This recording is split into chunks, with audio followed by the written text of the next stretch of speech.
فرقان حمید فرماتا ہے کہ مسلمان جو ہے نا، مسلمان وہ اللہ تعالیٰ کی راہ میں جہاد کرتے ہیں، مسلمان اللہ تعالیٰ کی راہ میں جہاد کرتے ہیں، اور جو کافر ہوتے ہیں نا وہ شیطان کی راہ میں جہاد کرتے ہیں۔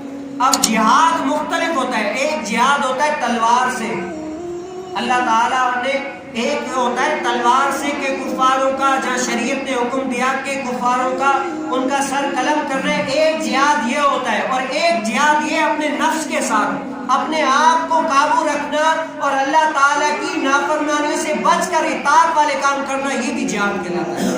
اللہ تعالیٰ کیا فرماتا ہے کہ مسلمان اللہ تعالیٰ کی راہ میں جہاد کرتے ہیں، قرآن کہتا ہے مسلمان اللہ کی راہ میں جہاد کرتے ہیں، اور جو کافر ہیں نا وہ شیطان کی راہ میں جہاد کرتے ہیں۔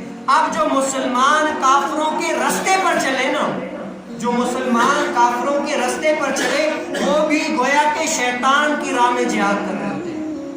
اب کفاروں کی راہ کون سی ہے؟ کفاروں کی راہ یہ ہے کہ دین سے دور ہونا، دین کو اپنے آپ پر نافذ نہ کرنا، دین سے بھاگ جانا، دین کو اپنے اندر نہ لانا، دین کو مانا ہے لیکن عمل نہ کرنا، یہ بھی کیا ہے؟ کفاروں کا راستہ۔ حقیقی طور پر مسلمان ہے لیکن کفاروں کا راستہ ہے، ان کے نقشے پر ہے۔ تو کیا ہوا؟ یہ جو اس طرح کے لوگ ہیں وہ بھی کیا؟ شیطان کی راہ میں جہاد کر رہے ہیں۔ آج یہ بات میں اور آپ دیکھ لیں کہ ہم اپنے اندر غور کریں کہ کیا ہم ان میں سے قرآن کریم فرقان حمید کے حکم پر ہم ان میں سے کون سے راستے پر ہیں؟ کیا اللہ تعالیٰ کی راہ میں جہاد کرنے والوں میں سے ہے یا شیطان کی راہ میں جہاد کرنے والوں میں سے ہے؟